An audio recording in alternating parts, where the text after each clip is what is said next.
Well, that's perfect timing. So welcome everyone. Thank you so much for attending our Spring 2024 colloquium. Today I am so excited to be here and presenting our speakers. Both are research associates from the Center for Optimal Aging, where me, Patricia Hein, I am the director, and it has been a pleasure to be working with this team as part of this Robert Wood Johnson Foundation funded project. Also, you know, has been such a beautiful spring here for us, and really spring has sprung. We have many good news from our research assistants and associates, and I couldn't not start this colloquium by congratulating our so wonderful and hardworking research scientist that's going to be leading the future of science. So congratulations to future Dr. Miriam Borson for acceptance to the medical school. She works really hard on this Robert Johnson Foundation Racial Health Equity Project and did wonderful contribution.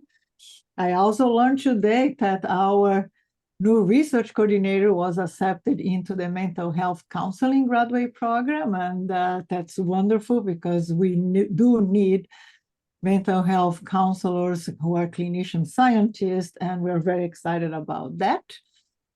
And without further notice, I would like to introduce our speakers today.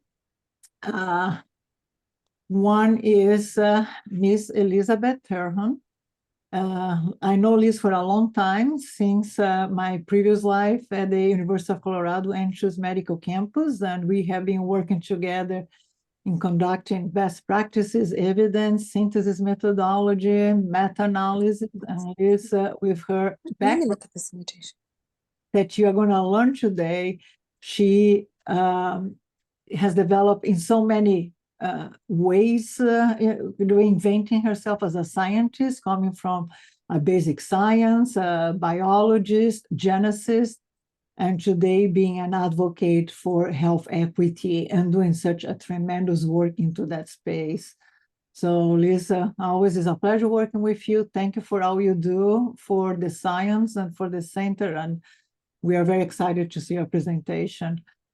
Our other presenter, so a new member of the center who has been trained as a scientist for 2 years, coming from a very also unique background, and now turning to be a mover and an agent of change in the space of health equity, is our wonderful Mahedeh-Mariam Dagne. And I always have, you know, some issues in telling her beautiful name because it is a long name.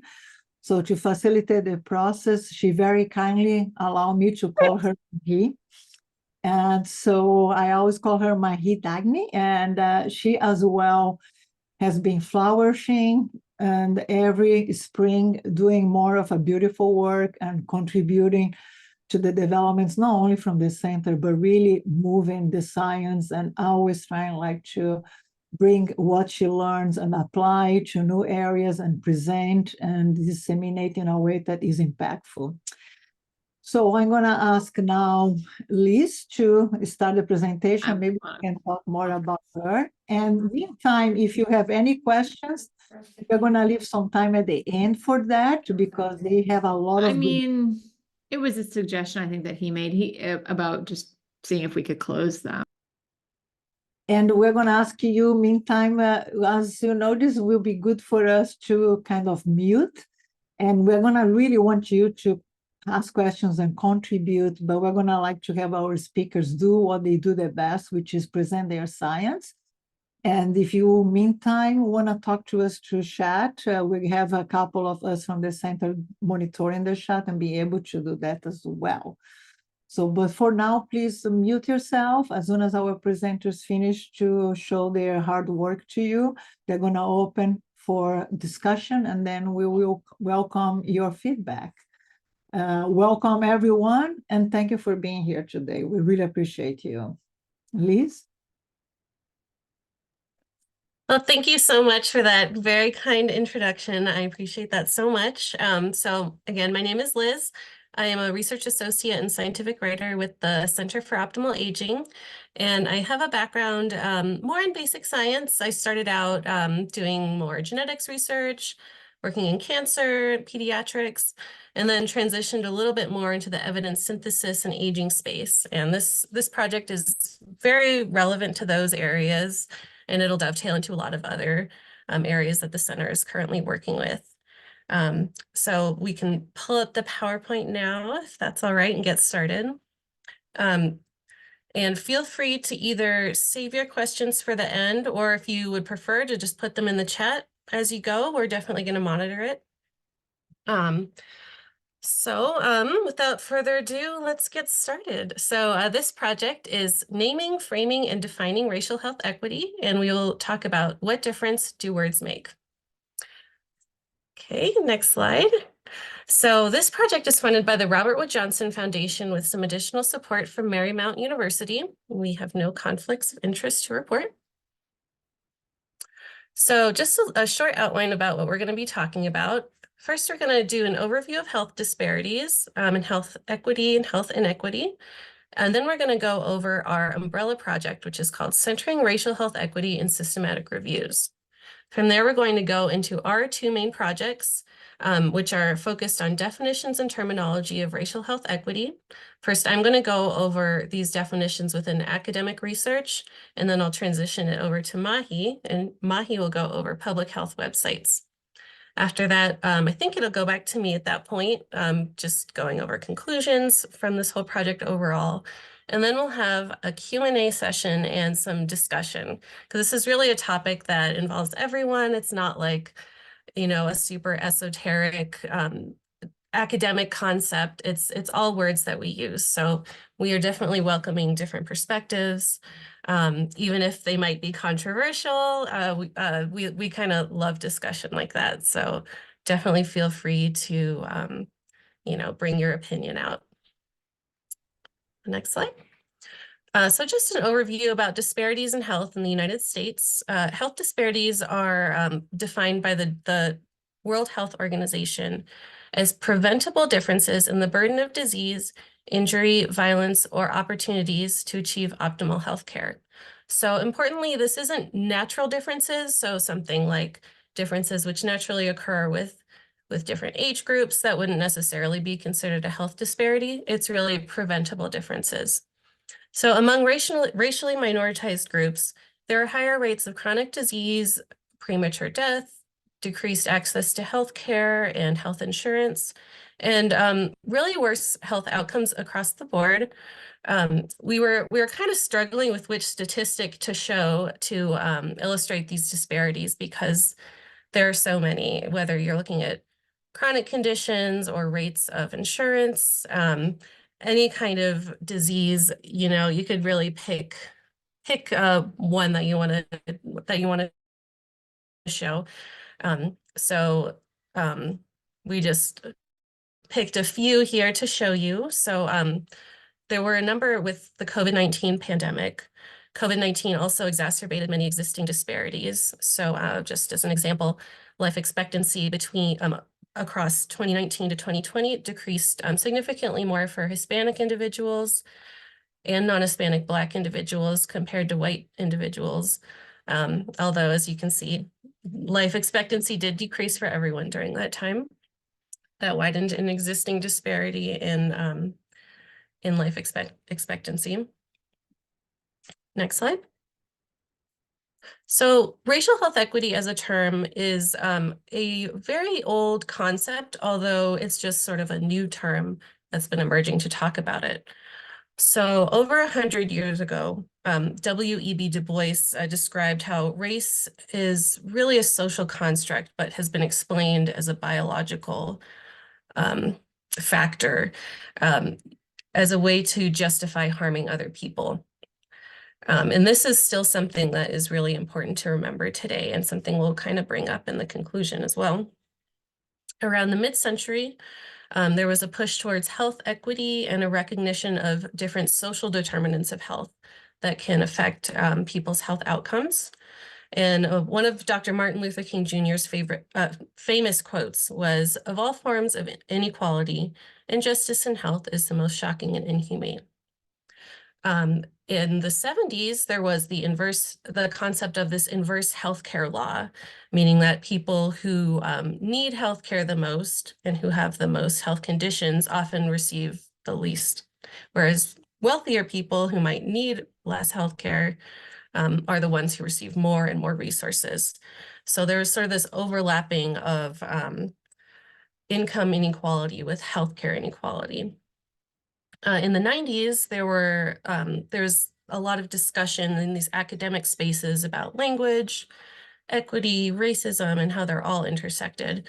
And these scholars, Whitehead, Jones, and Brovman, many others as well, were really prominent, and many of their definitions came up in our research as well.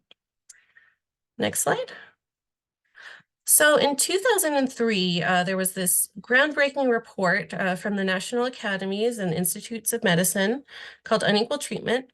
And this one really provided tons and tons of data showing disparities in healthcare treatments, outcomes, and disease prevalence across racial and ethnic groups. And it was something that people across hospitals, just patients had really known in their local communities for decades, but there wasn't that massive report just consolidating all of it together. So unequal treatment was just very groundbreaking at the time because of the level of data that it provided. This report mentioned potential stereotyping or biases that might be contributing to these, but at the time it didn't explicitly name racism, just because there wasn't that data. It was more about describing differences. Next slide. So now it's been 20 years after this groundbreaking report came out. So there have been some improvements, but overall, the progress has been a bit disappointing. So just a couple successes. In oral health, there have been some improvements. There have been a lot of performance monitoring. There's increased awareness about disparities. Hospitals, they're trying to collect data. They're just aware of the issue, but overall, there hasn't been a lot of progress. There was a little bit of initial momentum towards inequities in really like right after the report came out, and then kind of a loss of interest. Most of the disparities remain, and some of them even worsened. Now there's been some attention towards maternal health disparities, and then COVID-19, of course. So this problem is still extremely relevant. Next slide. So this one I just wanted to put in here, it's a similar graphic to the one that was on the flyer, but it's looking at equality versus equity, just so that everyone's kind of clear on that these two concepts are distinct. So equality is really where everyone gets the same treatment. It's regardless of whether it's necessarily the right thing for them. It's really treating everyone equally. And, equality used to be seen as the goal, basically because people were clearly not treated equally, and that was sort of the narrative. But nowadays we're really more focused on equity. So meeting people where they're at and treating communities and individuals with the things that they need to achieve optimal health rather than just a one-size-fits-all approach. Next slide. So recently there's been some different initiatives to promote health equity. So just in the last couple of years, is a really kind of a perfect storm with the combination of COVID-19 and racial justice protests really brought a lot of attention towards health equity, and specifically racial health equity towards racially minoritized groups. And then in 2021 and 2023, there were 2 executive orders from the federal government. These were to advance racial equity in underserved communities. So these weren't specifically about health, but health was included in these initiatives. And then there were also other organizations, including Robert Wood Johnson Foundation, the CDC, WHO, AMA. They specifically included racial health equity as goals. And in the case of Robert Wood Johnson Foundation, they provided substantial funding to study inequities. And that's where this project came from. Next slide. So our project is under an umbrella with several other organizations, and it's titled Creating a National Consensus on Centering Racial Health Equity in Systematic Reviews. So just in case, for whoever's not aware, systematic reviews underpin clinical practice guidelines. They guide quality metrics, policy, payment decisions, and I think the next slide shows a little bit more about what the methodology is. But the key question for our project was, how can systematic reviews best center racial health equity to improve the health of minoritized populations? Next slide.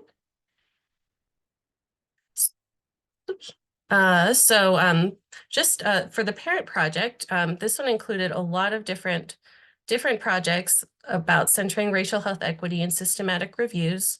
There were listening exercises with healthcare professionals, systematic reviewers, other researchers, patient advocates, all about their ideas on racial health equity and how to best incorporate it into research and into policy. And then there were 4 different landscape analyses. One was looking at interventions to address racial health equity and how effective they were. One was looking at different logic models of racial health equity in systematic reviews. One looked at stakeholder, or now we call it interest holder engagement in systematic reviews. And then our project, which was looking at definitions of racial health equity. So how is the word even, or the term even defined? Next slide. So in recent years, the term racial health equity has really exploded in academic literature. So if you look at this, this figure, this one I just collected from PubMed and Web of Science to see how many publications featured the term racial health equity, racial health inequity, and yeah, and then just made a chart out of it. So really since 2020, especially, the term has risen exponentially in the literature, but we don't know exactly what is meant by that. So why does that even matter?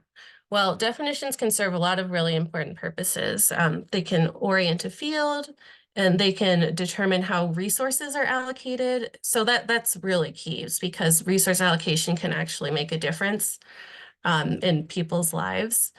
It can name the key players that are involved, causes when we're talking about equity or inequities, the causes that might be underlying these, and it can just keep consistent communication across fields and across people, and prevent ambiguities, misunderstandings, and misinformation.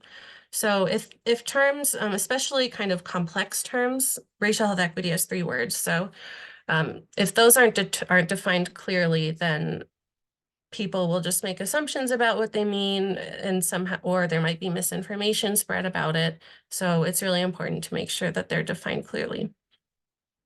Next slide. This is just a protocol that we published. It's Defining Racial Health Equity, a landscape and systematic review of definitions, terminology, and related concepts. This protocol encompasses multiple projects that we're involved in. And so it will encompass the one that I'm about to talk about the academic articles that feature these definitions. And it will also encompass websites, which Mahi will be talking about. Next slide. So how is racial health equity defined within theoretical and conceptual research? So our key questions for this project were, how are racial health equity and its variations defined within theoretical and conceptual studies? We are also interested in what underlying citations were used and what their impact is, what themes or words appear within the definitions, and who is using the definitions and where they came from. Next slide. So the methodology that we used is a standard systematic review methodology.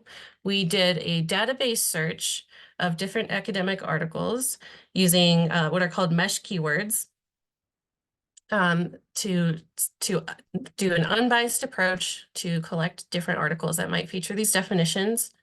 We are interested in finding definitions of racial health equity or racial health inequity, or just more broadly health equity within like a racial context or racially minoritized context.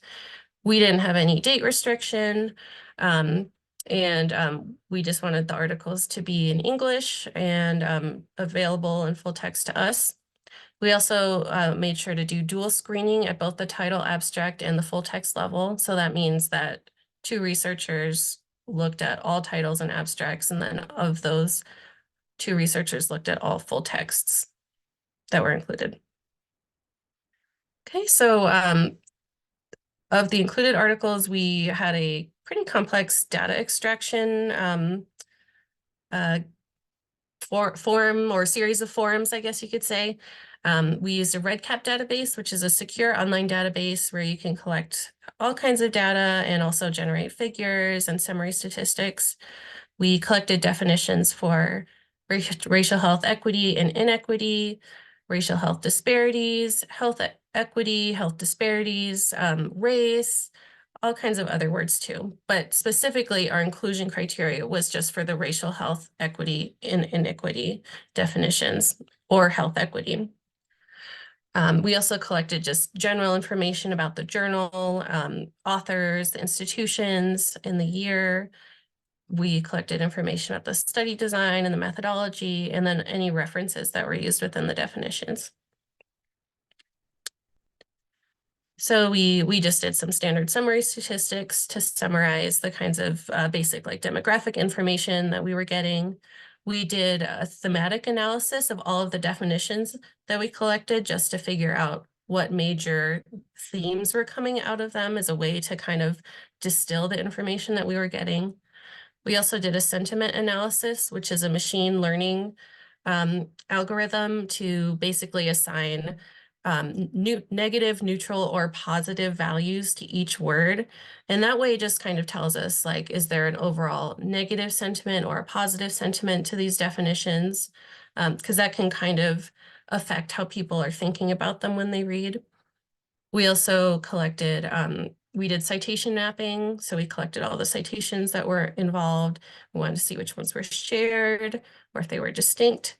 And then we also collected a citation index, which is, it's basically a measure of how often an article was cited by other articles. And that can be kind of a measure of the impact of a specific article or a specific definition. So these are just our screening results. So this is a standard systematic review diagram called a Prisma diagram. So we retrieved 1,800 articles from our keyword search. From those, we reviewed all titles and abstracts to see if they had potential for inclusion, if they're at the right talking about the right topic, and if they might have a definition for racial health equity. Of those, 114 articles were screened at the full text level. So those ones we read the entire paper and we determined whether or not they had a definition. And of those, we found 34 articles that did have definitions, including 17 that specifically had racial health equity terms. The remaining ones were more general health equity terms. Okay, next one. So of the articles that were included and that had definitions, most of them, we weren't too surprised, were from university professors. Most had PhD or medical degrees, and most were in academic departments of medicine or social sciences. Most of the articles were in general health, public health, or health equity journals, and most of them we considered to be conceptual articles. So they were proposing some kind of concept. So most of the articles that were included were published recently. So the majority were published since the year 2020. This was also not too surprising given if you remember the first chart showing the rise in health equity keywords.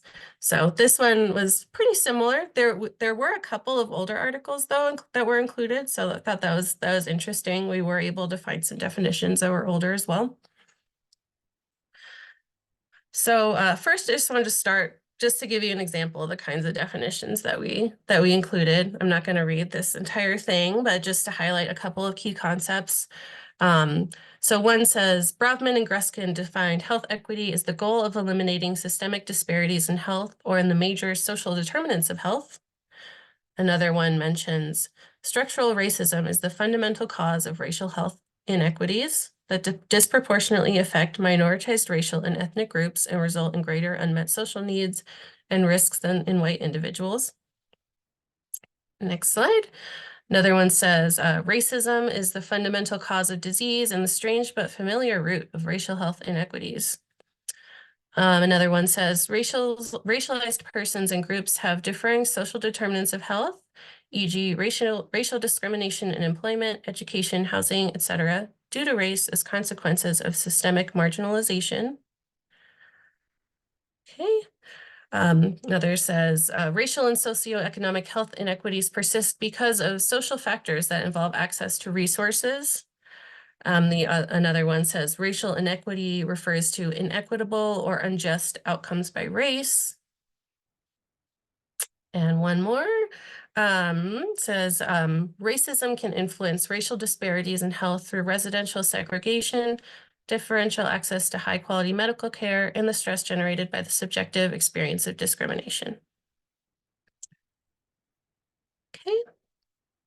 So from these sorts of definitions, we wanted to kind of distill what were the major themes that were coming out of it, just as a way to kind of take a lot of data and kind of narrow it down. What kind of things are people really talking about?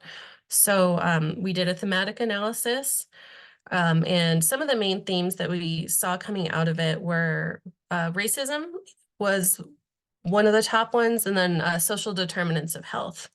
We also saw some other themes in fewer definitions, but still important, was social hierarchy or marginalization. And then a few ones also talked about justice or injustice, historical events or harms, and optimal health for all.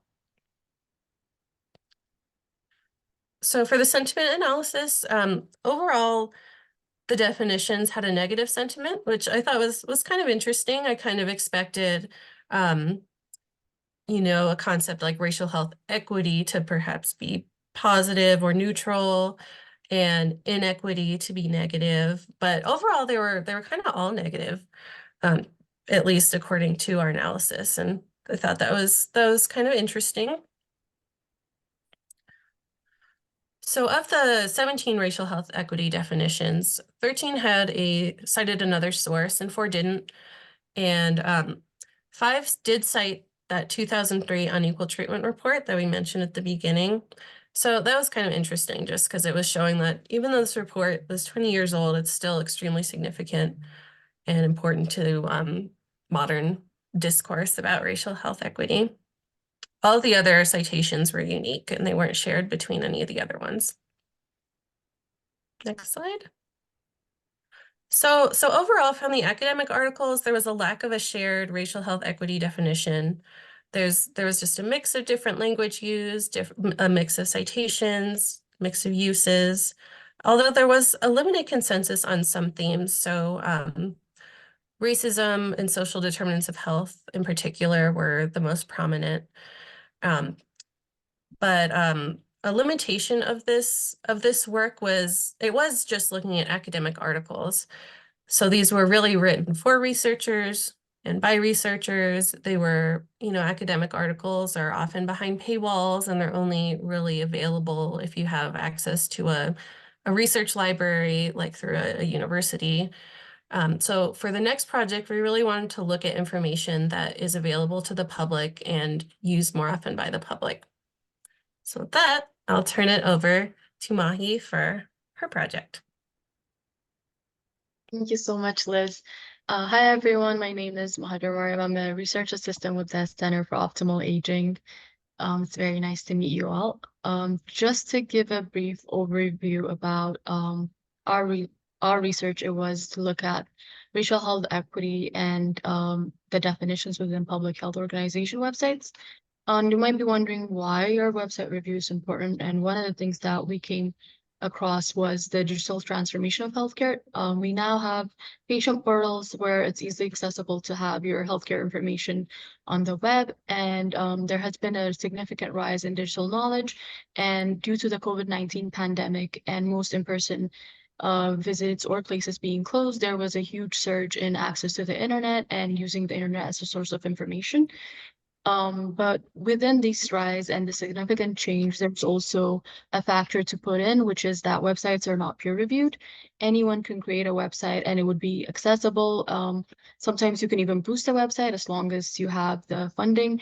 So, but those websites are usually not monitored, and it's up to the user to actually report that website. And with health information, that is really important because it is sensitive, and any sort of misinformation could be determinant in how much care a person gets and whether they get that access or not. And in addition, as Liz mentioned, there isn't a paywall with usually most websites. They're publicly available to all.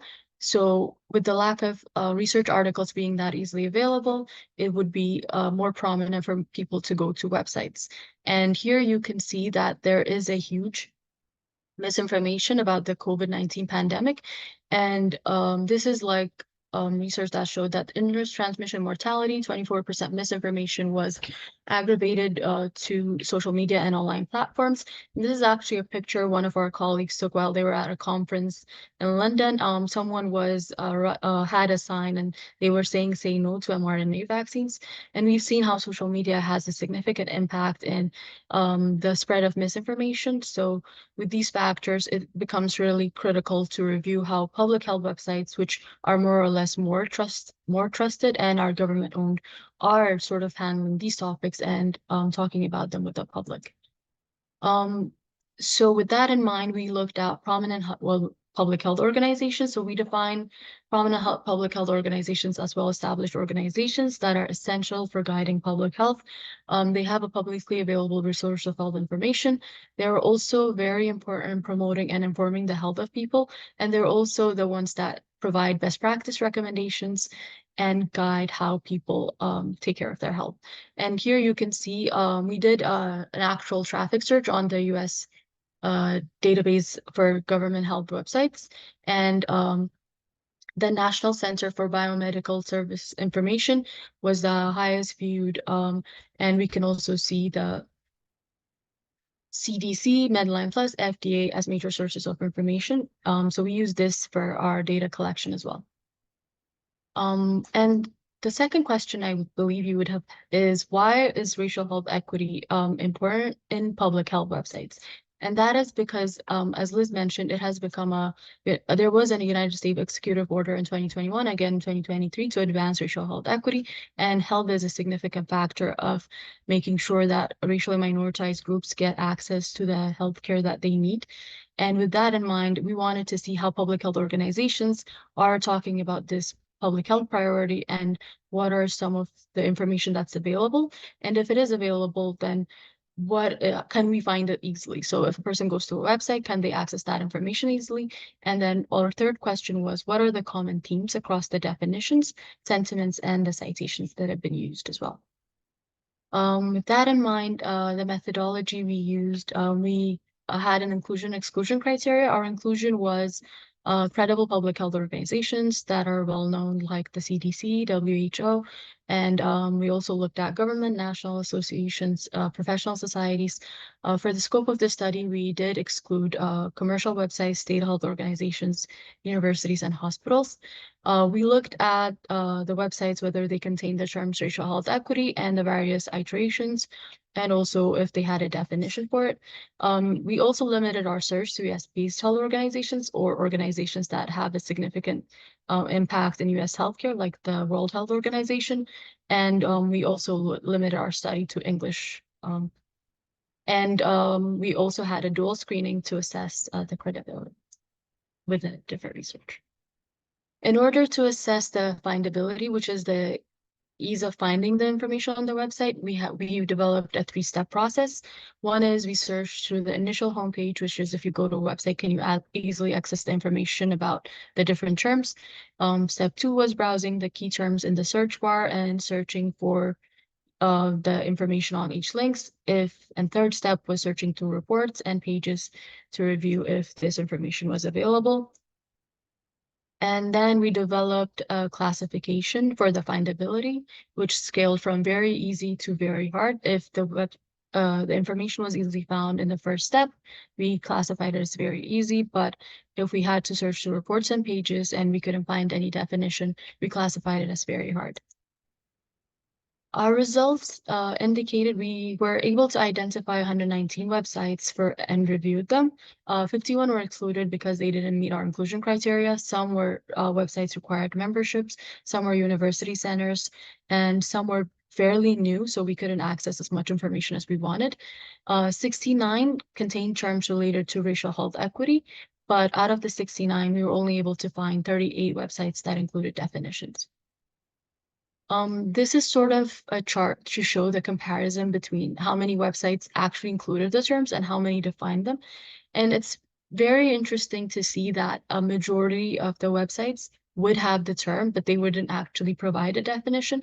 Especially for racial health equity and racial health inequity, we see that none of the websites that included the terms had any definition, whereas racial health disparities, like 20%, 25% did only had definitions. The rest of the websites did not have any definitions. And the most fairly prominent term in most websites was health equity, but even then it was less than half that actually had a definition for health equity. And the same could be seen for health disparities and health inequity. And it's mostly significant in health inequity because we had 52 websites that actually included the term, but only 6 actually had a definition for health inequity. In addition, for the findability, we found that 72%, that is 49 websites, had a definition that was very hard to find. That is hard is 19, which means that they had a definition for at most one term. And we were looking at 6 terms during our review. And very hard is 30 actually had no definition for any of the terms included in our study. And this is sort of what is the common theme across all the definitions that we reviewed. And it was interesting to find that unfair and avoidable differences in health and specific social groups was a common theme across all definitions. Specific social groups usually, it's in the definition if they included which population was actually affected by this disparities or inequities. And unfair and avoidable differences in health, as Liz mentioned, is differences that are avoidable but still play a significant role in the amount of healthcare and access that people get. The other interesting theme was negatively impactful systems, which was the economical, social, and environmental factors. That is also a fairly common theme across most definitions. And there was also a mention of social position or social factors. Usually there was a mention of hierarchy and different social groups getting different care. And there's also unequal conditions and barriers, and some mention quality and affordable healthcare. It was interesting to see that social determinants of health was only mentioned in one definition of health disparities, but racism wasn't even mentioned in any of the definitions that we came across as well. In terms of citations, we found that of the 38 definitions that we were able to find, 20 included a citation, but 18 did not. And 6 cited the Healthy People 2020. Healthy People is an initiative in which that was developed to increase the life and well-being of everyone. And it contained definitions for different factors that actually affect the health of people. But and that was the most cited definition as well, citation. And we had 5 that cited the 2003's unequal treatment, but the rest of the citations were either used twice in 4 different 4 definitions or unique and not cited by any other definition. Overall, the summary from our results indicate that websites 68 had terms, but they lacked definitions, which is 31 websites had no definition for any of the terms. And most of the websites are difficult to browse and to find information on. And definitions and terms are not uniform across the websites, even though there are shared themes.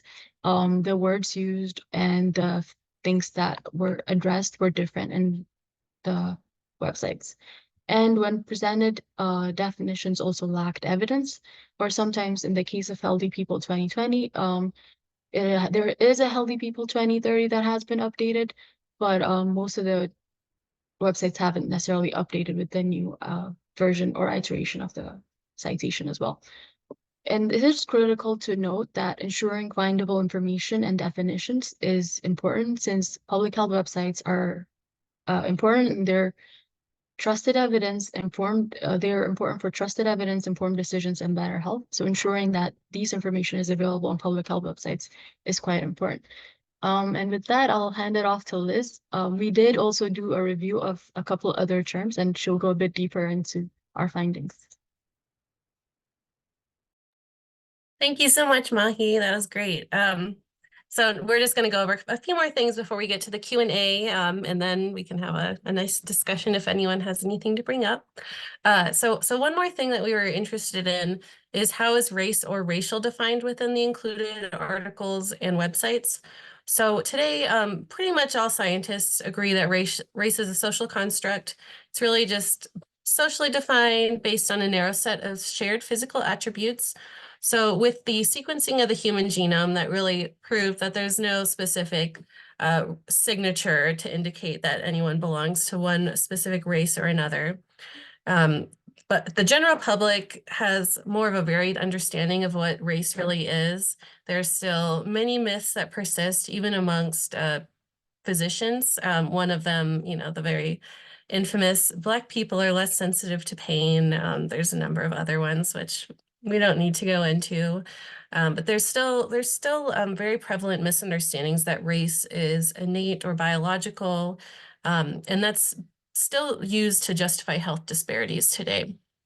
Ancestry is kind of a separate concept overall. That is, ancestry is something that you can trace through your DNA. Just wanted to mention that briefly, that is a very distinct concept from race overall. Next slide. So we did collect race or racial definitions from the included websites and academic articles. So half of them did define race and half did not. And of those that did define race, they all represented race explicitly as a social construction.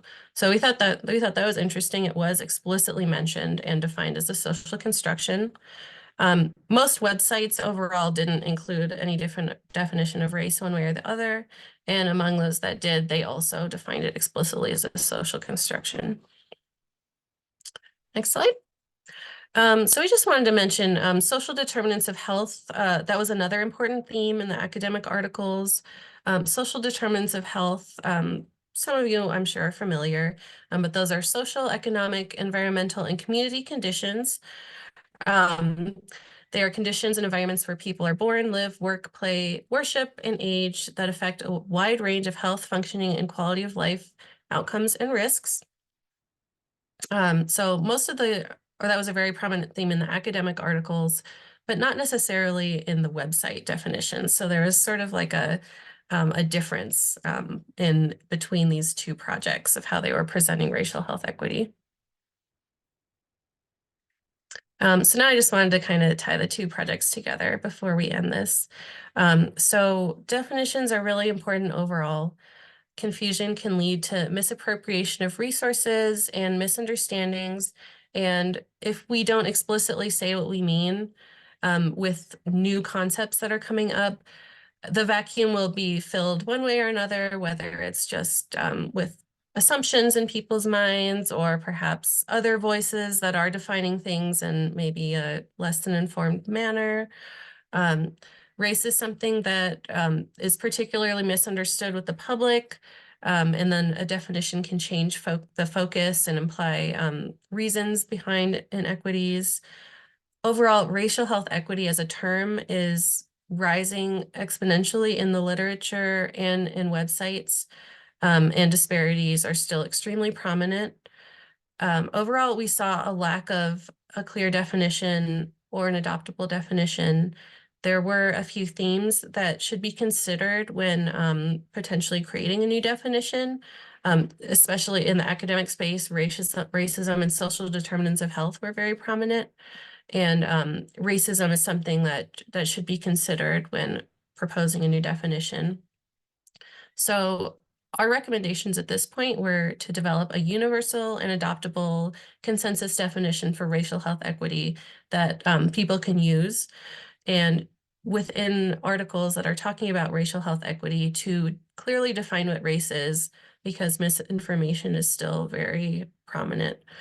And to utilize a systematic, standardized, and evidence-based approach, specifically with public health websites, because these inform the public.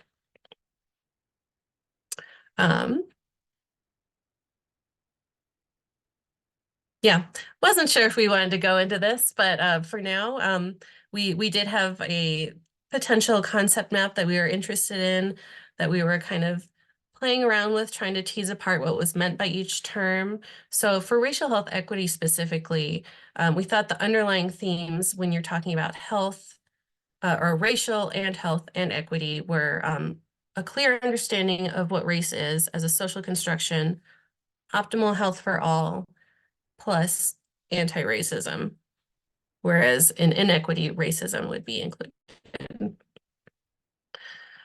Okay. So for some next steps for this work, we want to create a consensus definition, but we can't do this kind of thing alone. Like we can't just decide what a definition is and go from there. We would need to have a working group and feedback from a wide range of perspectives. So we'd want feedback from patients, advocates, healthcare groups, many other key partners that would be involved in health equity work. We'd want to develop some guidance and improve standards and clarity for definitions. And for the website work, we would want to develop a tool to evaluate website definitions and findability. And with that, that concludes our presentation, and we're happy to address any questions that you have first. I know there were a couple in the chat, which Patricia might have already, she might have already addressed them. So if there are any other questions that anyone wants to bring up, we're happy to start with that. Hi, Liz and Mahi. That was a great presentation. I was curious to know that in your scholarly articles that you reviewed, there seemed to be a peak in the number of articles that you found, I believe, after 2019. Mm-hmm. I was just wondering if you guys had any thoughts on that. Yeah, I would, and I think it had to do with well, because there was so much interest in that time, you know, that was well, COVID was happening in 2020, and there was also this interest in just racial equity in general. So I think it was just sort of a perfect storm, and that was reflected in research as well. And then there were also funding opportunities that were starting to come out. So I think after that, we started seeing more projects. And I would guess if we redid, even looked at the keywords, we would see even more coming out for 2023 and 2024. Thank you. Yeah, thank you. Looks like there's a hand up. Hi, this is Jay Taylor Hardin calling in from Northern Virginia. Hi, Patricia. I wanted to congratulate you all on this particular colloquium. I'm impressed with the expanse of the work explored to this point. My question is this. Well, two questions. Number one, maybe I missed it, but where is this going? What is your end game in doing this? More clearly, are you planning to establish a public website? And my third, more substantive question is, in your review, did you consider disaggregating racial health disparity from health disparity? Because in my literature and review and experiences, they're different.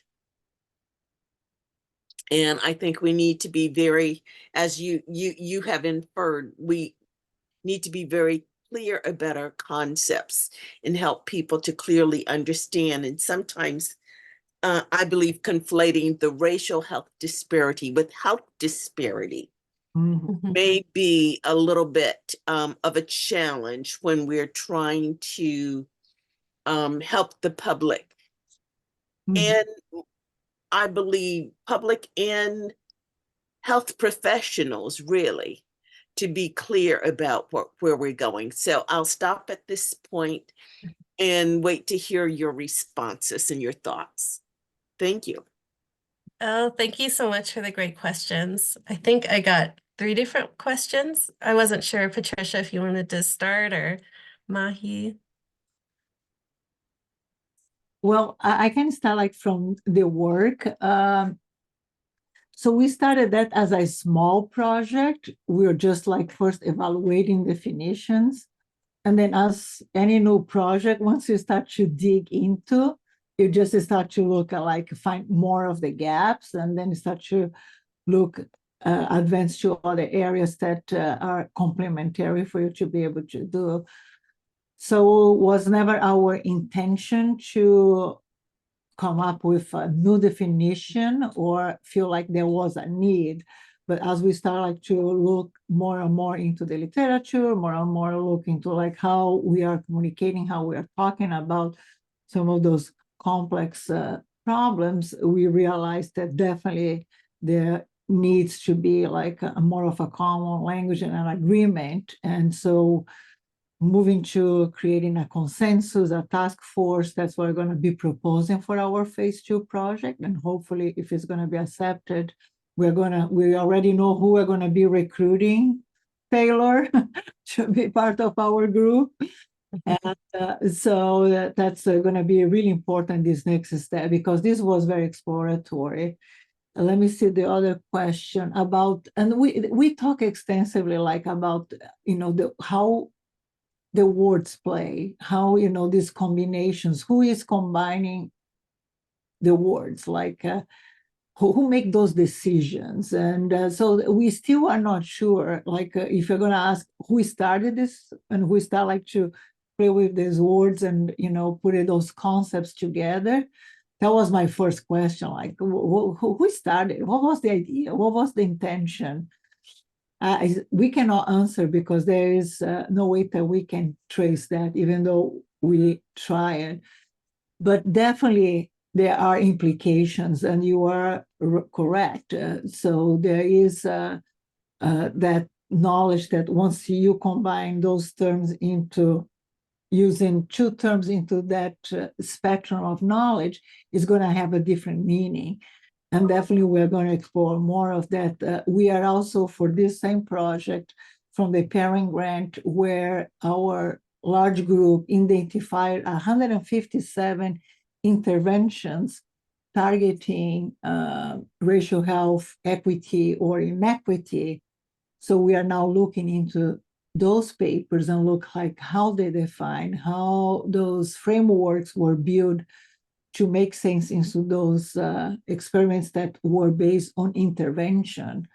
And so we're going to be learning more, and then we're going to be combining all this terminology together to see the effect of combining those terms and concepts with different shapes of combinations of words. And please, Liz and Mahi, you guys did most of the work, and you have been looking for a year now into all the literature and the papers, making sense with the mapping. So please add to the discussion. I can kind of sort of address one question, and that was whether we looked at racial health disparities and health disparities as 2 different topics.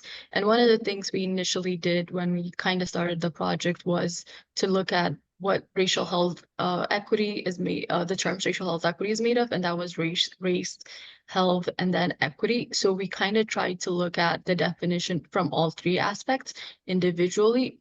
So we sort of didn't like say, oh, wait. And I think this is one thing Dr. Hein also noticed when we did where we saw that people were using health disparities and inequality, and we sort of used them similarly. But then she mentioned that it might not be like as intuitive, and there needs to be a difference.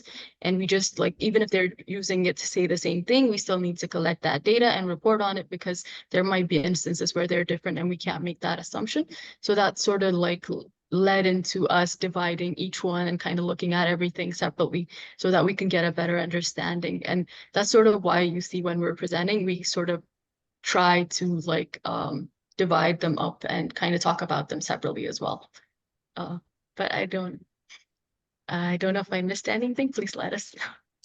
I also like when Taylor said, well, what we're going to do, what's our contribution? So definitely we are publishing, and some of our publications are already like showing lots of people are reading. So there has been, we have been receiving notice that people are interested in the topic and seem to be informed. But the most important, like being myself, a reviewer, an editor, a person who writes manuscript, the lack of guidance, when we get our papers, and especially if, the ones that are framed on health equity and racial health equity, there's such a lack of guidance for the editors and the journals management, for the reviewers, on how we can evaluate what are the components we should be looking.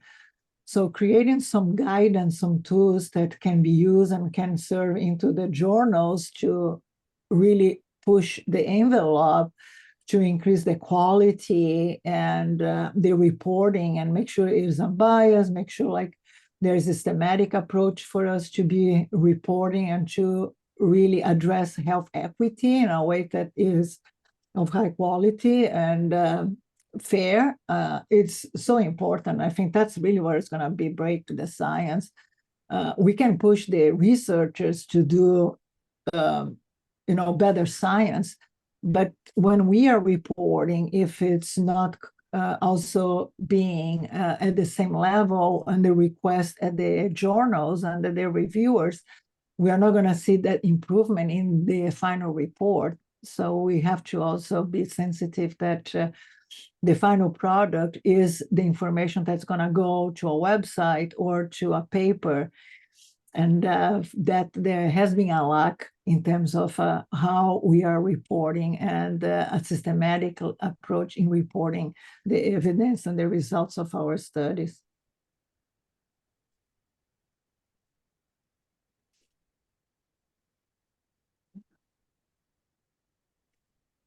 I know, Carmen, you always have a question, so I know you're mute.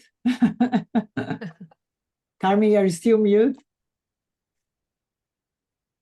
So are you thinking about expanding this to, other communities, other ethnic communities? Because, for instance, Hispanics are one of the most affected by racial health inequalities. So are you thinking about expanding that to the Hispanic community? Definitely, definitely. And we're going to count on you on doing so. We just started, like, as I said, this was such an idea, like, because we were all confused when people were talking about racial health equity. Just being on those conversations, was spinning our head, like, what do they mean? It seems like this group was talking this conference and this, so was so much confusion because was such a, an old concept that was arising with a new venture. I will commit myself to bring you some information. We did a study. This is for COVID. This is for the Latinx group that I belong to, and we did some research, and we are so much affected. So I will bring you guys some information that could be very helpful for this study. Okay. Thank you. We are going to count with you. You always count on me. Okay. Sarah's not listening. Yeah. Many of our colleagues here, I see Trudy as well. Long-lasting colleague who is doing beautiful work into this space. Trudy, do you have any feedback for us? There you are. Good afternoon. Trying to be quiet. Good afternoon. Great work, ladies. And we thank you for your participation and what you do. One of the problems, and I think you highlighted, I remember, having these arguments about race, about culture, about ethnicity. And depending on where you're sending your manuscript, you have to understand how they're defining those terms. Because if you look at race as a social construct, but your journal looks at it as how we look at the world, you'll never get published. So That's just a little tidbit to Mhm. make sure you understand the journal that you're publishing. How do they define race and ethnicity? Because even in this day and age, a lot of different agencies look at those definitions differently. Yeah, that's for sure is an issue. Mhm. And with my HE project, like, websites, at least journals, there is some peer review, there is some standards, but guidelines, there is websites, there is zero. Right. Right. But so definitely we need to push for more standards and so Standard. I Mhm. Yep. Thank you. thank Nice you. seeing you. Yes. Nice to see you. Okay, we have many of our colleagues here too. I know that many of you are working to that space too. And any suggestions for our early career researchers who are going to be expanding their work that you can give them to enhance their skills as they're going to be moving forward? Oh, Gold Taylor, thank you so much. I think No, I don't know how much of a suggestion, but I must state my firm biases. And I don't know where you all are, but I believe the definition from 1991, I don't know if you've been emphasized that, that's the World Health Organization in Whitehead. Whitehead did a lot of work with Wakeman, and they're quite well Yes. regarded in the scientific literature. Mhm. You're finding it for me. Great. All right, I'll keep talking and not look at that. But I believe number one is an institution. And as a center, I think there is a critical need to take a position. And I think you're in a great position to lead some of this by putting a definition that you can support to help move things along. Never mind, you're going to get criticized no matter what, but go ahead and try to stimulate the environment by doing that and kind of moving forward from there. Let's see, the other thing that I am advocating is I didn't see where is this work published?